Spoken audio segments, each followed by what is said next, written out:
Welcome to another recipe edition of Great Health, Abundant Happiness, and Outrageous Love. Mwah. Mwah. Hey, so Karen and I are in the middle of a virtual happy hour. We have to get back there, but she's making a snack, so we thought we'd do a quick video. Virtual happy hour is kind of cool, isn't it, hon? You know what? I love this socializing while maintaining social distance. And these are people that live far away from us regardless. So I'm thinking that this is something that will come out of this entire new world, as we're calling it, as something that we'll continue to do. Have virtual happy hours where we can catch up with people all around the globe. Yeah, we'll just people have to get good at it. So someone was on there trying to pour his beer so everybody could see it like at a high level, and there's like too much of a head on it. So you gotta like be normal on these videos, but you know, people will get used to it. It's kind of fun.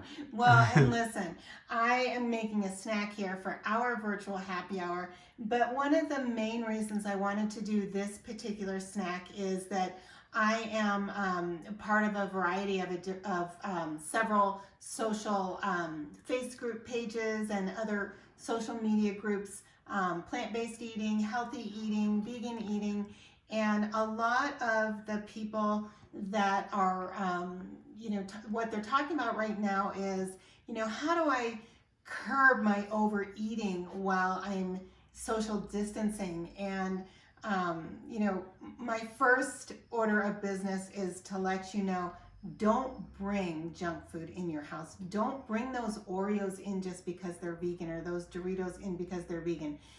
That doesn't mean they're good for you. They're terrible for you. Now, I understand that we still want to have some munchies and some snacks here and there. And so air pop popcorn is my go-to, as Jeffrey knows. Oh, it is? I run that machine several times a day. I think you wore a machine out already in this quarantine that we have. I did, but great news that Amazon is going to bring me a new one. Oh, good. Anyway, I wanted to make a snack that was super easy to make and very healthy, and no oil, gluten-free, sugar-free. So I have already taken my garbanzo beans, organic garbanzo beans, and I soaked them overnight. And this was a bigger batch, but I've made some hummus and some other things. Yep. But I soaked them overnight in water. I drained out that water after I soaked them. Yep. And then I put fresh water in. You can put mushroom broth. You can put whatever you want in with them to give them the flavor that you want. For this particular snack, I just did water. Yeah, okay. Good. And so what I'm going to do is take the remainder and... I'm going to come in close here, just see what you're doing. So you don't want to fill these things. You're going to like make one layer, right? Exactly. And that's so that they can really get the heat evenly. And I will let you know, sometimes these little buggers will actually get so much heat from within that they'll pop almost like a popcorn. Wow. And explode out of the pan. That's why you really want to make sure that Wow, did you measure that out? It's like perfect. Just lucky, just lucky. Come on. So what I'm going to do is I'm going to salt and pepper both pans. Okay. Just sea salt and black pepper? Himalayan salt. You could use sea salt also, but pink Himalayan and organic black pepper. I should have known from the pink. Right, that's okay. And then I've got some organic Cayenne red pepper. For those of you who have seen my recipes, we love everything spicy.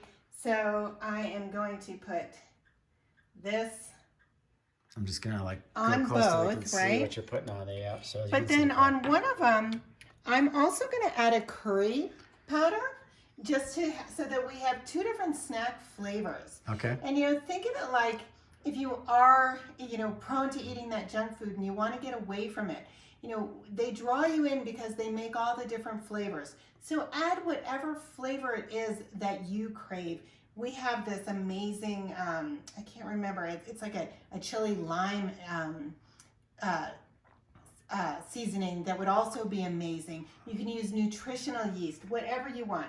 But I thought curry would be kind of a fun. Sounds good. Yeah, doesn't that sound good? So, and you only need to do a sprinkling over the top. That's it. Okay? Okay. It's pretty simple. It is that easy. Something I could even do, I think. You could. You could. So I am going to pop these in. Actually, I'm a pretty good cook. You are. I've learned most of it from you, but. I'm popping these in. I've got my oven preheated to 400. Okay. Again, we cook at altitude here, so if you need to make an adjustment, you know, that's fine. Check your garbanzo beans after about 30 to 35 minutes. They should be looking brown. You definitely don't want them to look burnt, but they should be looking brown. And then you can just take a spoon and turn them so that they get evenly roasted. And then within 45 minutes, you can take them out, let them cool. They'll be really, really hot. And then I just pop them into a little serving bowl, just like I were gonna put a bowl of nuts or any other little snack. And they are so delicious, so nutritious, and so easy. And I think it's a great snack for kids as well, instead of the junk. While they're home a little bit more than they would be, you know, every now and again they're gonna want something different than fruit.